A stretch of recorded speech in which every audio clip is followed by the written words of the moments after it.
Hello everyone, welcome to knowledge plus. इस video lecture में हम आज यानी 2 मई 2020 के द हिंदू एनालिसिस को देखने जा रहे हैं। आइए शुरू करते हैं आज का न्यूज़पेपर। सबसे पहला न्यूज़ फर्स्ट पेज से ही था। इसमें बताया गया था कि health ministry identifies 130 districts as red zone, यानी हेल्थ मिनिस्ट्री जो है 130 डिस्ट्रिक्ट को रेड जोन में बांटा है। ज़्यादातर ज़िला जो है महाराष्ट्र, दिल्ली और गुजरात में है। आप यहाँ पे देख सकते हैं कि जो ज़िला रेड जोन में है वहाँ पे प्राइवेट ऑफिस ऑपरेट हो सकता है, लेकिन 33% स्टाफ के साथ हो सकता है। और क्या है, एम्प्लॉय के लिए आरोग्य सेतु ऐप मैंडेटरी कर दिया गया है कि जो भी एम्प्लॉय ऑफिस में काम करने आएंगे उनको आरोग्य सेतु ऐप डाउनलोड करना पड़ेगा अपने मोबाइल में। All form of public transport remain suspended, सभी तरह के पब्लिक ट्रांसपोर्ट जो है सस्पेंडेड रहेंगे। और रेस्टोरेंट और सैलून जो हैं वो बंद रहेंगे सारे जोन में। नेक्स्ट न्यूज़ है, यहाँ पे बताया गया है CBI begin probe into 2 Kerala based NGO. 2 Kerala based NGO में सीबीआई प्रोब अपना स्टार्ट करेगा, मतलब सीबीआई निगरानी स्टार्ट करेगा। ये जो कानून जो है जिसके तहत सीबीआई निगरानी करेगा दोनों एनजीओ में, एफसीआरए है। तो हम यहाँ पे एफसीआरए के बारे में पढ़ेंगे क्योंकि एग्जाम में पूछा जा सकता है एफसीआरए के बारे में। तो एफसीआरए है फॉरेन कंट्रीब्यूशन रेगुलेशन एक्ट 2010। ये जो फॉरेन कंट्रीब्यूशन रेगुलेशन एक्ट, यानी कि यदि कोई एनजीओ फॉरेन से कंट्रीब्यूशन लेता है तो उसके रेगुलेट करने के लिए, यानी वो पैसा को किस काम में यूज कर रहा है, कोई गलत काम तो नहीं कर रहा है, इसको रेगुलेट करने के लिए 2010 में एक एक्ट लाया गया था, उसको एफसीआरए एक्ट बोला जाता है। और ये एमएचए यानी कि मिनिस्ट्री ऑफ होम अफेयर्स के अंदर आता है। इसके तहत क्या है कि foreign funding of voluntary organisation in India is regulated under FCRA act and is implemented by the MHA. यानी कि फॉरेन फंडिंग जो भी एनजीओ को मिल रहा है रेगुलेट किया जाता है एफसीआरए के द्वारा और इम्प्लीमेंट किया जाता है एमएचए यानी मिनिस्ट्री ऑफ होम अफेयर्स, गृह मंत्रालय के द्वारा इम्प्लीमेंट किया जाता है। इस ऑर्गेनाइजेशन के इस एक्ट के तहत ऑर्गेनाइजेशन को हर 5 साल के बाद रजिस्टर करवाना पड़ता है, यानी कि हर 5 साल के बाद एनजीओ को रजिस्टर करवाना पड़ता है एफसीआरए एक्ट में। और एनजीओ के जितने भी मेंबर हैं उनको एक शपथ लेना पड़ता है एफिडेविट के थ्रू, कोर्ट में एफिडेविट देना पड़ता है कि they have never been involved in diverting foreign funds और प्रोपेगेटिंग सेडिशन और एडवोकेटिंग वायलेंट मीन्स, यानी कि कभी भी वो देश विरोधी काम नहीं करेंगे और कभी भी पैसा डाइवर्ट, मतलब कि दूसरे जिस काम के लिए पैसा लिया जा रहा है फॉरेन कंट्रीब्यूशन, उसी काम में वो पैसा को इन्वेस्ट करेंगे। इसके लिए जरूरी है कि एनजीओ जो है 3 साल कम से कम पुराना होना चाहिए, 3 ईयर ओल्ड होना चाहिए। नेक्स्ट न्यूज़ देखते हैं। यहाँ पे एक न्यूज़ है, adopt a cobra for 2000 an elephant for 1.7 lakh. तो ये न्यूज़ जो है ज़्यादा इंपॉर्टेंट नहीं है। हम लोग के यहाँ ये न्यूज़ इंपॉर्टेंट यूपीएससी के व्यू से क्या है कि यहाँ पे एक नेशनल पार्क का जिक्र था, बायोलॉजिकल पार्क का जिक्र था, बन्नरघट्टा बायोलॉजिकल पार्क। तो याद रखिएगा कर्नाटका के बेंगलुरु में है, बेंगलुरु में जो है कर्नाटका में है। नेक्स्ट न्यूज़ है, environment ministry gives note for new parliament project. यानी कि अभी जो आप संसद भवन देखते होंगे ये ब्रिटिशर्स के द्वारा बनवाया गया था। इसके डिजाइनर थे सर एडविन लुटियंस, इसलिए उसको लुटियंस दिल्ली या लुटियंस जोन उस पूरे एरिया को बोला जाता है। तो याद रखिएगा कि लुटियंस द्वारा वो बनाया गया था, लुटियंस उसके आर्किटेक्ट थे। लेकिन यहाँ पे अब एक नया जो है पार्लियामेंट बिल्डिंग बनाया जा रहा है क्योंकि उसमें सीटिंग कैपेसिटी कम हो गई है, यानी कि लोकसभा और राज्यसभा के जितने भी सीट हैं और 2026 में आई थिंक बढ़ने वाले हैं या फिर नियर फ्यूचर में जब भी बढ़ेंगे तो पूरे सांसदों के बैठने के लिए व्यवस्था नहीं है। फिर सारे मंत्रालय जो अलग अलग बिल्डिंग में अभी ऑफिस चल रहा है, तो सारे ऑफिस को एक जगह करने के लिए एक नया पार्लियामेंट बिल्डिंग बनाया जा रहा है। उसके लिए इन्वायरमेंट मिनिस्ट्री से क्लियरेंस मिल गया है। वही न्यूज़ यहाँ पे कि environment ministry gives note for new parliament project. आप यहाँ पे डिटेल में देख सकते हैं कि पहले जो इसका जो प्रोजेक्ट था वो 776 करोड़ का था, अब ये 922 करोड़ का हो गया है। पहले जो इसके लिए लागत तय था 776 करोड़, अब लेकिन 922 करोड़ इसमें लागत आएगा। इसका एरिया लगभग 44,940 मीटर स्क्वायर है। और यहाँ पे और आप देख सकते हैं इसमें पेड़ लगाया जाएगा। मैक्सिमम हाइट जो बिल्डिंग का होगा 42 मीटर होगा, basement plus ground plus 2 floor. लगभग 333 ऑन साइट पेड़ लगाए जाएंगे, यानी कि उसके नज़दीक 223 पेड़ को ट्रांसप्लांट किया जाएगा दूसरे जगह से और 100 को रिटेन किया जाएगा, यानी कि आसपास जो 100 पेड़ है उनको ऐसे ही रहने दिया जाएगा, उनको काटा नहीं जाएगा। तो ये था हमारा न्यू पार्लियामेंट प्रोजेक्ट के बारे में। ये ministry of housing and urban affairs के द्वारा बनाया जा रहा है। यहाँ पे आप देख सकते हैं ministry of housing and urban affairs, इसके द्वारा बनाया जा रहा है। नेक्स्ट न्यूज़ है Maharashtra legislative council election to be held on May 21। तो न्यूज़ हम लोग के लिए इंपॉर्टेंट नहीं है। यहाँ पे ये हमको इंपॉर्टेंट है कि लेजिस्लेटिव काउंसिल किस किस स्टेट में है। तो लेजिस्लेटिव काउंसिल ज़्यादा स्टेट में नहीं है, पहले तो ये आंध्र प्रदेश में था, उससे फिर तेलंगाना अलग हुआ उसमें है, उसके बाद महाराष्ट्र में है जिसमें अभी चुनाव होने वाला है, कर्नाटका में है, बिहार में है और यूपी में है। पहले जम्मू कश्मीर भी था लेकिन जम्मू कश्मीर अब स्टेट नहीं रहा, यूनियन टेरिटरी बन गया है, इसलिए अब वहाँ लेजिस्लेटिव काउंसिल अभी के लिए नहीं है। तो लेजिस्लेटिव काउंसिल 6 स्टेट में ही है, I repeat, Maharashtra, Karnataka, Andhra Pradesh, Telangana, Bihar and UP. अब यहाँ पे आप समझ न्यूज़ में देखे होंगे कि महाराष्ट्र का लेजिस्लेटिव काउंसिल इलेक्शन 21 मई को होने वाला है, लेकिन इतना जल्दी क्यों होने वाला है? अभी तो सारा कुछ लॉकडाउन है और एक कंट्रोवर्सी भी अभी उभर कर आया था। तो मैं आपको बता दूं कि कोई भी आदमी किसी भी स्टेट में मिनिस्टर बन सकता है, चीफ मिनिस्टर या फिर किसी भी तरह का मिनिस्टर बन सकता है बिना कोई मेंबर रहे हुए, यानी कि वो वहाँ के लेजिस्लेटिव असेंबली या लेजिस्लेटिव काउंसिल के मेंबर रहे बिना वो 6 महीने के लिए मंत्री बन सकता है। लेकिन 6 महीने के अंदर जो है उसको किसी न किसी हाउस की सदस्यता लेनी पड़ेगी। तो चूंकि उद्धव ठाकरे जब जिस समय सीएम बने थे उस समय से वो किसी भी हाउस के मेंबर नहीं हैं, तो इस कारण से उनको 6 महीने के अंदर उनको सदस्यता लेनी थी। लेकिन इलेक्शन तो अभी होने वाला नहीं था, इसलिए वो चाहते थे कि लेजिस्लेटिव काउंसिल में उनको गवर्नर द्वारा नॉमिनेट किया जाए। लेकिन गवर्नर को नॉमिनेट करने के लिए किसी एक फील्ड में, यानी कि art, science, social science, education, ऐसे फील्ड में एक एक्सपर्ट होना चाहिए। लेकिन गवर्नमेंट के द्वारा इनको नॉमिनेट करने से मना कर दिया गया। तो फिर एक दबाव बना इलेक्शन कमीशन पे कि किसी तरीके से इलेक्शन कराया जाए। मतलब कि इलेक्शन कमीशन को एक मोरल वैल्यू यहाँ पे होता था कि इलेक्शन हो जाना चाहिए लेजिस्लेटिव काउंसिल का इनके 6 महीना होने के पहले, ताकि एक फेयर चांस मिले हर किसी को। ऐसा ना हो कि उन 6 महीना के चक्कर में इनको अपना जो है कुर्सी गंवानी पड़े। इसलिए जो है लेजिस्लेटिव काउंसिल में इलेक्शन करवाया जा रहा है। तो यहाँ पे हम लोग इंपॉर्टेंट क्या बात है कि कोई भी आदमी 6 महीने तक बिना मेंबर रहे मंत्री बन सकता है। और कौन कौन सा स्टेट में लेजिस्लेटिव काउंसिल है। नेक्स्ट यहाँ पे न्यूज़ है economics call for urban job scheme. तो इस न्यूज़ में एक टर्म मेंशन हुआ मनरेगा। तो मनरेगा एक एक्ट है जिसका पूरा नाम है यहाँ पे MNREGA, Mahatma Gandhi national rural employment guarantee act. इसके तहत क्या होता है कि ग्रामीण क्षेत्रों में, याद रखिएगा रूरल है ना, अर्बन के लिए नहीं है। न्यूज़ क्या है हम अभी बताएंगे। तो ये रूरल एम्प्लॉयमेंट गारंटी एक्ट है कि ग्रामीण क्षेत्रों में एम्प्लॉयमेंट देने का गारंटी देता है। ये 2005 में लाया गया था। इसके तहत ग्रामीण क्षेत्रों में 100 दिन का जॉब दिया जाता है। उसके लिए क्या क्या जरूरी है, तो आदमी को अपने ही पंचायत क्षेत्र में अप्लाई करना पड़ता है जॉब के लिए। दूसरा 18 वर्ष होना चाहिए। और तीसरा जो है अनस्किल्ड जॉब मिलता है।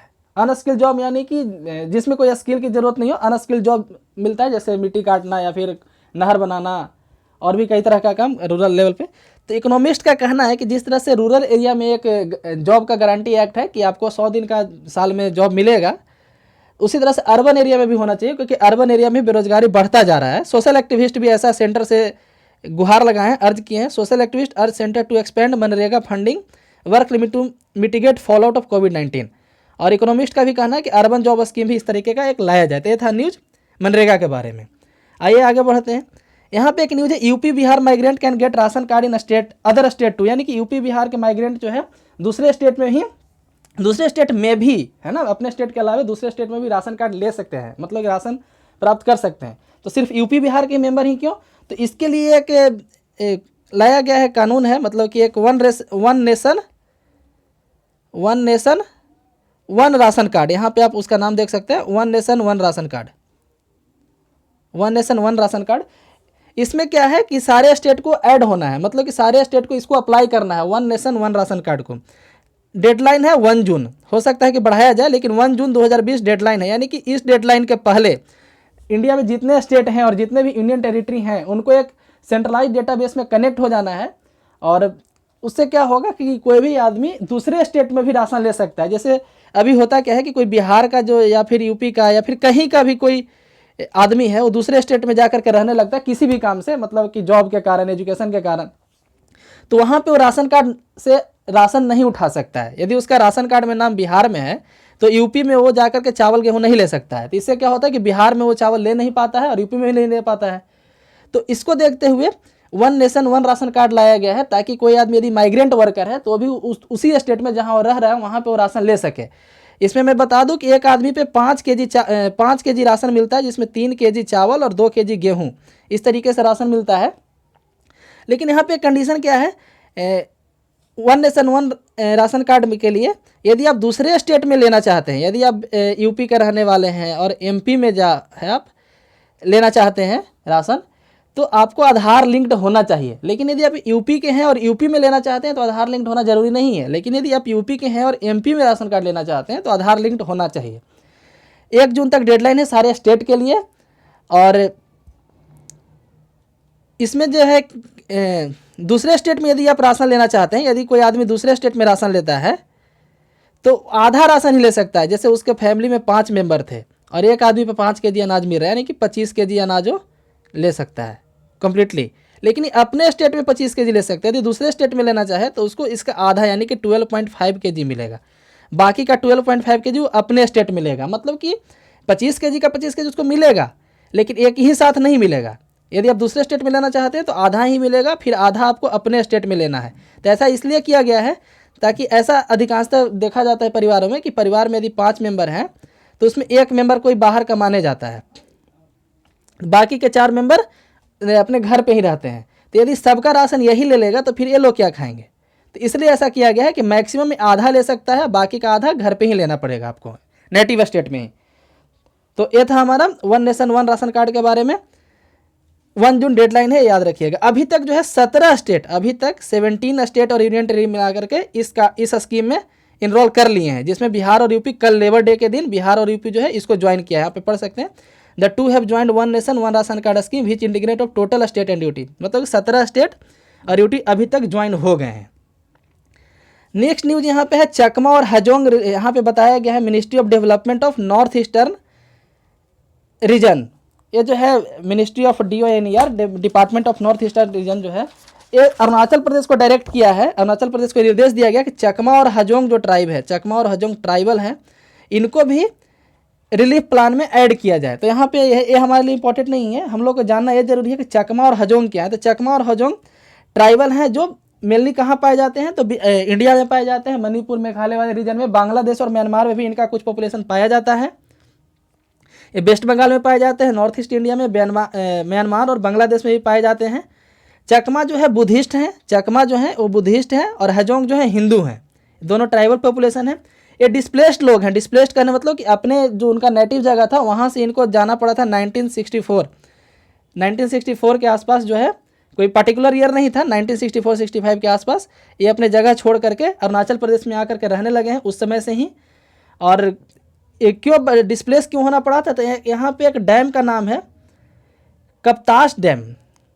एक डैम बना था एक रिवर पे, कप्तास डैम ट्रेजेडी के बाद जो है ये लोग अपने नेटिव स्टेट से भाग करके अरुणाचल प्रदेश में डिस्प्लेस होकर के रह रहे हैं। तो लेकिन चूंकि ये अरुणाचल प्रदेश के नेटिव नहीं है तो इसलिए उनको वहाँ के रिलीफ प्लान में शामिल नहीं किया गया था। तो अभी department of north eastern region जो है अरुणाचल प्रदेश को एक डायरेक्शन दिया है कि चकमा और हाजोंग को भी इसमें शामिल किया जाए। आइए दूसरी न्यूज़ के बारे में देखते हैं। तो Kashmir saffron gets GI tag. GI tag के बारे में हम आपको यहाँ पे सबसे पहले न्यूज़ क्या है कि कश्मीर का जो सैफरन है GI टैग प्राप्त कर लिया है। GI टैग क्या होता है वो हम अभी बताएंगे। सैफरन क्या है, तो सैफरन एक तरह का स्पाइस है, इसको एरोमेटिक स्पाइस बोलते हैं, जिसमें थोड़ा मेडिसिनल प्रॉपर्टीज भी होता है। सैफरन उगने के लिए करेवा सॉइल की जरूरी होती है। करेवा सॉइल कश्मीर में पाया जाता है। और ईरान जो है दुनिया में सबसे लार्जेस्ट प्रोड्यूसर है सैफरन का, इंडिया 2nd नंबर पे आता है। सैफरन में 3 तरह का होता है, एक होता है लच्छा सैफरन, एक होता है गुच्छी सैफरन, तीसरा होता है मोंगरा सैफरन। अब GI टैग क्या होता है, तो जैसे GI टैग इसलिए दिया जाता है, कोई एक खास जगह का जो फेमस होता है, जैसे बनारस का साड़ी फेमस है तो साड़ी जो है बनारसी साड़ी को GI टैग दे दिया गया। अब कोई भी आदमी दूसरे जगह साड़ी बना करके उसको बनारसी साड़ी बोल करके नहीं बेच सकता है। उसी तरह से नालंदा सिलाव का खाजा है एक फेमस, बिहार में नालंदा जिला का सिलाव का खाजा फेमस है। मधुबनी पेंटिंग और भी कई हैं। दार्जिलिंग टी, इंडिया की तरफ से सबसे पहला GI टैग जो है दार्जिलिंग टी को दिया गया था 2004-05 में। इंडिया की सबसे पहला GI टैग किसको मिला है, 2004-05 के सेशन में दार्जिलिंग टी को मिला था। एक बार GI टैग मिल जाने के बाद 10 साल के बाद उसको रिन्यू कराना पड़ता है। और इंडिया में GI टैग कौन देता है, तो एक डिपार्टमेंट है, डिपार्टमेंट ऑफ इंटरनल ट्रेड है ना, DPIIT उसको बोलते हैं। इसके द्वारा जो है दिया जाता है GI टैग। और WTO का एक एग्रीमेंट है, WTO का एक एग्रीमेंट है trips agreement, TRIPS। Trips agreement इसके लिए है trade related aspect of intellectual property right.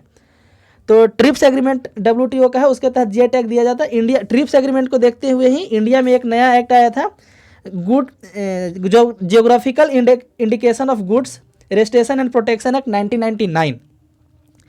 इसके द्वारा जो है इंडिया में जो एक्ट है geographical indication of goods registration and protection act 99, जो 99 में आया था लेकिन उस फोर्स में 2003 के बाद आया। एक्ट तो 99 का ही है लेकिन वो एक्ट जो है 2003 के बाद फोर्स में आया और उसके बाद 2004-5 में दार्जिलिंग टी को सबसे पहली बार जीआई टैग दिया गया। ये ट्रिप्स एग्रीमेंट के तहत होता है, WTO के ट्रिप्स एग्रीमेंट के तहत होता है। नेक्स्ट न्यूज़ देखते हैं। यहाँ पे एक है कि IIT यानी कि IIT Guwahati design bamboo hospital bed, IIT Guwahati के द्वारा बम्बू हॉस्पिटल बेड बनाया गया है। जैसा कि आप जान रहे होंगे कोविड-19 के कारण बहुत जगह ऐसा सुनने को मिल रहा है कि हॉस्पिटल में बेड नहीं है, वेंटिलेटर नहीं है। तो ये IIT गुवाहाटी के द्वारा एक अच्छा इनिशिएटिव है, गुड इनिशिएटिव है। बम्बू से बांस के सहारे हॉस्पिटल बेड बनाना, इससे वहाँ के लोकल ट्राइबल पीपल को थोड़ा सा इनकम भी होगा और इंडियन गवर्नमेंट को भी हेल्प होगा।